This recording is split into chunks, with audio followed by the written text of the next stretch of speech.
मायरा ने अक्षरा का भजन गाया, जिससे अभीरा को होश आ गया। अरमान और गीतांजलि के झूठ की परतें अब खुलने वाली थी। रिश्तों की सच्चाई का यह सबसे बड़ा मोड़ था। एक तरफ अरमान गीतांजलि के इमोशनल ब्लैकमेल में आकर अभीरा को खरी खोटी सुनाकर चला जाता है। वहीं इसकी वजह से अभीरा बाहर से मजबूत दिखने की कोशिश करते हुए शादी का फैसला कर लेती है, लेकिन उसके दिल के अंदर तूफान चल रहा होता है। शादी का नाम सुनते ही उसे अरमान की कड़वी बातें याद आने लगती हैं, वही बातें जो उसके आत्मसम्मान को तार-तार कर चुकी थी। बेचारी अभीरा पहले से ही डिप्रेशन की दवाइयां ले रही थी।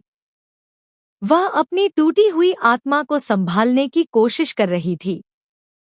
इसी बीच उसे एक और दर्दनाक खबर मिलती है। उसकी मासूम बेटी कुकी अब तक नहीं मिली है। वह बेटी, जिसे उसने अपनी जान से भी बढ़कर चाहा, कहीं खो गई है। पूरे शहर में तलाश के बावजूद उसका कोई सुराग नहीं मिला। अभीरा टूट चुकी होती है। फिर भी एक उम्मीद की किरण लेकर वह अरमान से कहती है, हम दोनों मिलकर कुकी को ढूंढ सकते हैं, हम साथ चलें। लेकिन जैसे ही अरमान कुछ बताने की कोशिश करता है, अचानक गीतांजलि आ जाती है और पूरे माहौल को बदल देती है। गीतांजलि, जो अब तक खुद को एक मासूम औरत साबित करने की कोशिश कर रही थी, असल में सच्चाई छुपा रही थी। वही सच्चाई जिसने अभीरा और अरमान को तोड़ दिया था।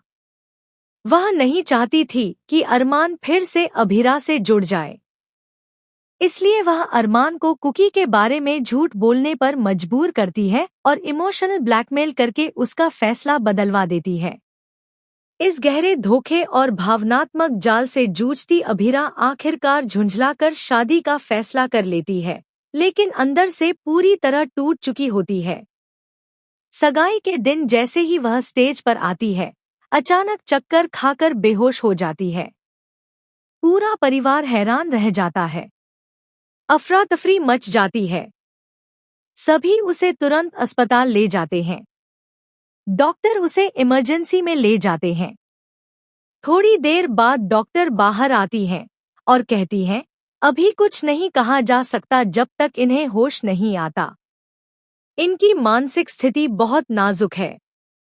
शायद इन्हें हाल ही में कोई बहुत बड़ा सदमा लगा है। तभी दादी सा रोते हुए कहती है, हाँ, वह बहुत परेशान थी। जब से उसने कुकी के बारे में जाना है, तब से उसकी हालत और बिगड़ती चली गई।